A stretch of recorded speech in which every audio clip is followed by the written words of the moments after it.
Samantala, kahapon po ay muling nagkaroon ng pagdinig ang Senado hinggil sa pagtaas ng kaso ng umano'y extrajudicial killings sa bansa.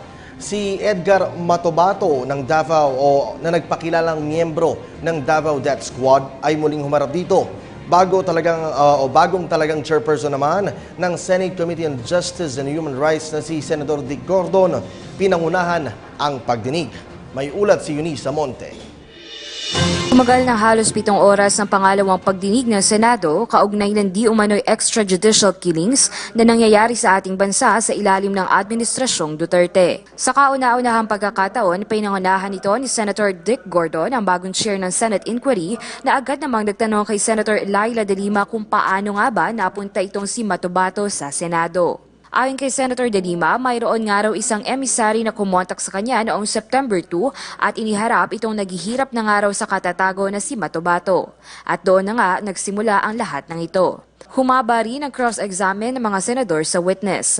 Sa katunayan, ibinigay na ni Senator Ping Lacson at Senator Manny Pacquiao ang kanilang oras kay Senator Peter Cayetano. Nauna na nga nagtanong sa witness dahil medyo nag-iiba-iba ang statement nito. Ayon kay Matobato, hindi siya isang miyembro ng DDS o Davao Death Squad, ngunit matapos ang ilang minutong paikot-ikot na pagtatanong ay inamin niya ulit na siya ay miyembro ng DDS. Nag-iba rin ang pahayag ni Matobato matapos niyang sabihin na ang order ng pagpatay kay Sally Macdum na sinasabi niyang terorista ay mula kay Inspector Arthur Las Cañas at hindi mula sa nooy mayor na si President Rodrigo Duterte.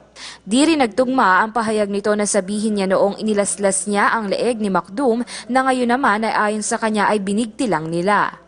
Nagkaroon din ng kalituhan na sinabi niyang grade 1 ang natapos niya, ngunit nang balikan ng kanyang sworn affidavit ay nakita nabanggit niya na nakatapos siya ng grade 3. Itinanggi na rin ito na bodyguard ni Congressman Nograles ang kanyang napatay, taliwas sa sinabi niya noon.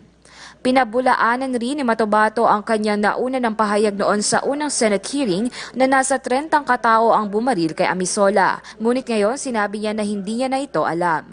Inanong rin ni Senadora Laila De Lima kung may nagtuturo ba dito upang magsalita sa Senado. Matapos ang isang mahabang session, inihayag ni Senate Inquiry Chair Senator Gordon na ang susunod na session ay magaganap sa September 28.